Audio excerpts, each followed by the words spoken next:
میرے محترم دوستوں بزرگوں، اللہ رب العزت کا لاکھ لاکھ شکر کرم ہوا کہ اللہ نے ہم سب کو اپنے گھر کے قبول فرمایا۔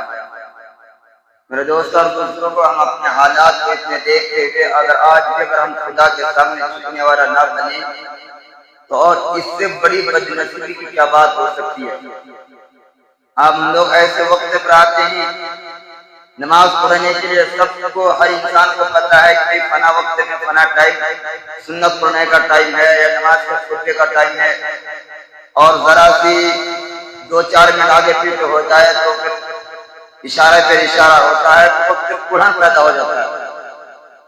تو یہ سوچنے کا مقام ہے میرے دوست اور بزرگوں، یہ جمعے کی اذان کے بعد اگر کوئی دنیاوی کام کرتا ہے تو وہ حرام کرتا ہے، ناجائز کرتا ہے، تو قرآن اور حدیث میں موجود ہے۔ یا ہزاروں علماء کے زمین سے آپ لوگوں نے سنا ہوگا، ان کے باوجود ہم اپنے آپ کو نہیں بدل سکے، ہم اپنے آپ کو نہیں بدل سکے، ہم اپنے اندر تبدیلی نہیں پیدا کر پائے، پھر ہمارا وہی رنگ وہی ڈھنگ وہی چال، پھر کیا ہوگا؟ دوست اور بزرگوں، ہم کو بدلنے کے لیے ہمارے حالات بدلنے کے ہم کو بدلنے کی ضرورت ہے۔ جب ہم اب تک ہم وقت پر جمعے کی نماز نہیں پڑھا پائے تو پھر کیا فائدہ؟ یا ہم حاضری دینے آتے ہیں کیا جمعے کو؟ میرے دوست اور بزرگوں، آج ایسی حالت کے نازک طور پہ دیکھ کر اگر ہم سمجھتے ہیں کہ آج ہماری مسجدیں خالی ہیں، آج ہمارے علاقے اور گاؤں میں اگر سب کے سب اگر ہر فرد دے کے ہر گھر سے لوگ آ جائیں گے تو مسجد میں جگہ نہیں ملے گی، مگر افسوس ہے کہ ہم بہت غفلت کی نیند سو رہے ہیں۔ ہم آج بس ایک دوسرے کو نیچا کرنے کے لیے، ایک دوسرے کی غیبت کرنے کے لیے، ایک دوسرے کی مذاق اڑانے کے لیے، ایک دوسرے کو برا بھلا کہنے کے لیے اس کام میں بہت آگے اور بڑھ چڑھ کر حصہ لیتے ہیں، بہت بڑھ چڑھ کر حصہ لیتے ہیں۔ آج افسوس کی بات ہے، کب ہم سدھریں گے؟ کب ہم اس وقت کے لیے ٹائم نکالیں گے؟ کب ہم اللہ کو وقت دیں گے کہ اللہ پوچھے گا نہیں ہمیں قیامت کے دن؟ دوست اور دوستوں کو یہی پھل ہمارے قبر میں کام آئے گی۔ آج ہم قرآن سننا پسند نہیں کرتے، ہم اللہ کے دین کو سننا نہیں پسند کرتے، آج ہم اللہ کے دین پر عمل کرنا نہیں پسند کرتے، پھر ہم کب پسند کریں گے؟ جب ہمارے پر غیروں کا ڈنڈا بجے گا پھر سمجھ میں آئے گی۔ وقت دور ہے نا، یاد ہے ہم لوگ کو کہ جب لاک ڈاؤن میں لوگ مسجد میں آنا چاہ رہے تھے مگر پولیس مار مار کے ڈنڈا مار مار کے بھگایا، اللہ نے وہ حالت بھی ہمیں دکھایا، پھر بھی ہم اتنا بے شرم بے حیا ہو چکے ہیں کہ پھر بھی ہمیں عقل نہیں آ رہی۔ آج ہم ایک دوسرے کو نیچا کرنے کے لیے، ایک دوسرے کو زیر کرنے کے لیے آج لگے ہوئے ہیں، آج ایک دوسرے کے مال کو ہڑپنے کے لیے آج ہم لگے ہوئے ہیں۔ کتنی افسوس کی بات ہے۔ کیا علم پور والے یا ہمارے علاقے کے آدمی کیا دنیا سے بے خبر ہو گئے؟ افسوس کی بات ہے۔ آج ہمارے علاقے کے مسجد میں دور دور سے لوگ آتے ہیں تبلیغ کرنے کے لیے، بھی آ جاؤ، اللہ کا رجوع ہو جاؤ، پھر بھی ہم دنیا کے پیچھے پڑے ہیں۔ مگر یاد رکھنا میرے دوست اور بزرگوں، یہ دنیا ایک دن دھوکہ ہے، دنیا سے دن جانا ہے، پتہ نہیں کب ہمارا وقت آ جائے گا، کیا پتہ کس کو کیا ہماری کس حالت میں موت آئے گی، وہ خدا عالم کو پتہ ہے۔ میرے دوست اور بزرگوں، مسلمان کے حقوق ہم بھول چکے ہیں۔ اللہ نے قرآن میں فرمایا، یا ایھا الذین آمنوا لا یسخر قوم من قوم عسى ان یکونوا خیرا منهم ولا نساء من نساء عسى ان يكن خيرا منهن ولا تلمزوا ولا تنابزوا بالألقاب بئس اسم الفسوق بعد الإيمان ومن لم يتب فأولئك هم الظالمون۔ اے ایمان والو، نہ تم مردوں کو مردوں پر ہنسنا چاہیے، کیا عجب ہے جس پر تم ہنستے ہو وہ خدا کے نزدیک تم سے بہتر ہو، نہ عورتوں کو عورتوں پر ہنسنا چاہیے، کیا عجب ہے تم سے وہ بہتر ہو، نہ ایک دوسرے کو تنا دو اور نہ ایک دوسرے کو برے نام سے پکارو۔ ایمان لانے کے بعد گناہ کا نام لگنا ہی برا ہے، اور جو ان حرکتوں سے باز نہیں آتے ہیں وہ ظلم کرنے والے۔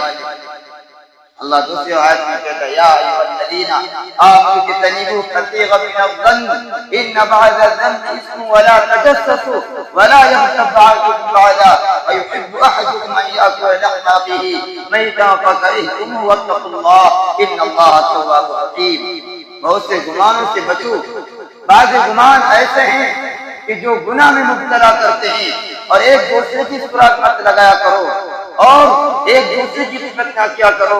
کیا تم اس بات کو پسند کرتے ہو کہ اپنے مرے ہوئے بھائی کا گوشت کھائیں؟ نہیں، تم اس بات کو پسند نہیں کرتے ہو۔ ڈرو اللہ تبارک و تعالیٰ سے اور اپنے گناہ سے توبہ کرو، بے شک اللہ پاک توبہ قبول کرنے والے۔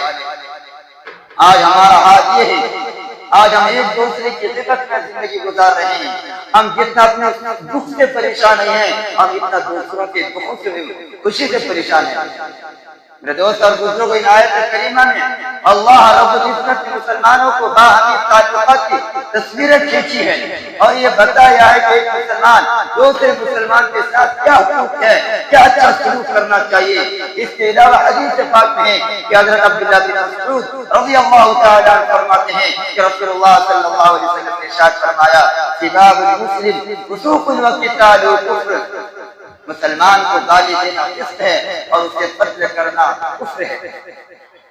میرے دوست اور دوسروں کو دوسری حدیث میں کہ اپنے مسلمان بھائی کو تکلیف مت پہنچاؤ، اپنے مسلمان بھائی کی برائیاں مت کرو، اپنے مسلمان بھائی کو ایک دوسرے کی عیب تلاش نہ کرو، ورنہ جو شخص اگر کسی کی عیب کو تلاش کرتا ہے اللہ تعالیٰ کرتا ہے کہ اللہ تعالیٰ اس کی عیب کو تلاش کرتا ہے۔ جب اللہ تعالیٰ اگر کسی کی عیب کو تلاش کرے تو یاد رکھنا وہ عیب کتنا بھی پوشیدہ ہو، چاہے دنیا میں کتنا بھی چھپا ہوا ہو، چاہے کسی کو پتہ ہو نہ ہو، مگر وہ عیب ایک دن تمہارے سامنے ظاہر ہو کر اس کو دلیل کرتے ہیں۔ آج ہم دوسروں کی سراغ لگاتے ہیں، کیسے کس کی سراغ لگائیں، کس کو کیسے معاشرے میں دلیل کریں۔ آج ہمارے یہ شیوا بن چکا ہے۔ آج مسلمانوں کا یہ کام رہ گیا ہے۔ حدیث میں ہے کہ کامل مسلمان وہ ہے، کامل مسلمان وہ ہے جس کی ہاتھ اور زبان سے اس کے دوسرے مسلمان بھائی محفوظ ہو۔ کیا آج ہماری ہاتھ سے مسلمان بھائی محفوظ ہیں؟ کیا آج ہماری زبان سے ہمارا بھائی محفوظ ہیں؟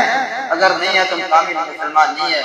میرے دوست اور بزرگوں مسلمانوں کو اللہ پاک نے ایک دوسرے کو چاہے وہ عرب کا ہو، عجم کا ہو، کئی کبھی مسلمان ہو، اللہ نے قرآن میں کہا تمام انسانوں کے مسلمان آپس میں بھائی بھائی ہے۔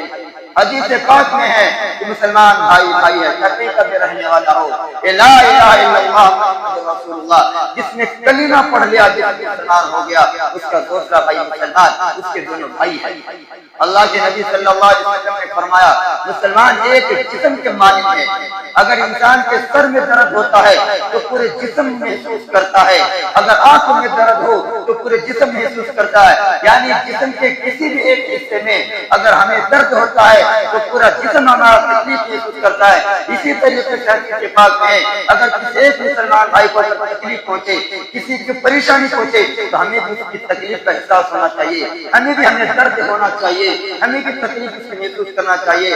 حدیث پاک میں دوستوں کو کہ تمام مسلمانوں کے ایک گھر اور ایک مکان کے مالک ہیں، جس طریقے سے مکان کے سارے حصے سارے جز کے اعتبار سے مضبوط ہوتا ہے، مکان مضبوط ہوتا ہے۔ اگر ایک پیلر ہٹا دیا جائے، اگر 3 کونے میں 3 پیلر ہے، چوتھے کونے میں اگر پیلر نہیں ہے تو اگر کمزور ہے وہ اگر کسی وقت بھی گر سکتا ہے۔ اسی طریقے سے حدیث پاک میں ہے کہ مسلمان ایک دوسرے کے ساتھ باہمی تعاون کرے، ان کی مدد کرے، ان کی ہمدردی کے ساتھ رہے، تاکہ اگر کوئی انسان اس کو گرانا چاہے تو نہ گرا سکے، اس کو برباد کرنا چاہے تو نہ برباد کر سکے۔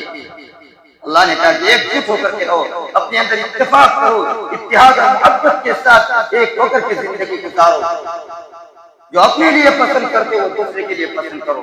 اللہ کے نبی صلی اللہ علیہ وسلم نے فرمایا اس ذات کی قسم جس کو مجھے نبی نے بنایا ہے اس وقت تک آدمی کامل مومن نہیں ہو سکتا ہے جب تک کہ اپنے لیے جو چیز پسند کرتا ہے وہ دوسرے کے لیے جب تک پسند نہ کرے۔ ہم پسند کرتے ہیں کہ ہمارا گھر بن جائے، ہم دولت بن جائے، اپنا دولت والا بن جائے، ہمیں زندگی سے ہماری کوئی پریشانی نہ ہو، ہر وقت ہم آرام اور سکون کے ساتھ رہیں۔ اس طرح اپنے لیے سوچتے ہیں کہ ہمیں یہ فکر ہونی چاہیے کہ ہمارا دوسرا بھائی بھی دولت مند بن جائے، ہمارا دوسرے بھائی سے زندگی سے پریشانی ختم ہو جائے، وہ بھی سکون اور راحت کے ساتھ زندگی گزارے۔ جب تک ہم اپنے لیے جو پسند کرتے ہیں اس وقت اس دوسرے کے لیے پسند نہیں کریں گے، ہم یاد رکھیں کامل مومن نہیں ہے۔ مسلمان ہو سکتا ہے مگر ہم مومن نہیں ہیں۔ اللہ پاک کہتا ہے جو مسلمان دوسرے مسلمان کی ضرورت کو پورا کرتا ہے اللہ تعالیٰ اس کی ضرورت کو پورا کرے گا، جو مسلمان دوسرے مسلمان کی پریشانی کو ختم کرے گا اللہ تعالیٰ اس کی پریشانی کو ختم کریں گے قیامت کے دن۔ جو مسلمان دوسرے مسلمان کے عیب کو چھپاتا ہے، اس کی گناہوں پر پردہ پوشی کرتا ہے، اللہ قیامت کے دن اس مسلمان کی عیب پر قیامت کے دن پردہ ڈالیں گے، اس کی گناہوں کو چھپا دیں گے۔ دوست اور بزرگوں، مسلمان کو دوسرے مسلمان کی چیز حرام ہے، اس کا خون، اس کا مال، اس کی عزت۔ آج ہم لوگ ناحق خون بہاتے ہیں، مسلمان کے دوسرے مسلمان کو عزت کے ساتھ دھکے اڑا رہے ہیں، تو کیا قیامت کے دن ہمیں حساب نہیں دینا پڑے گا؟ اللہ کے نبی نے فرمایا وہ شخص ملعون ہے جو دوسروں کو تکلیف پہنچائے اور وہ مکر کرے۔ اللہ پاک ہم سب کو عمل کرنے کی توفیق نصیب فرمائے۔ اللہ پاک ہم سب کو دنیا و آخرت کی کامیابی و کامیابی نصیب فرمائے۔ آمین و آمین۔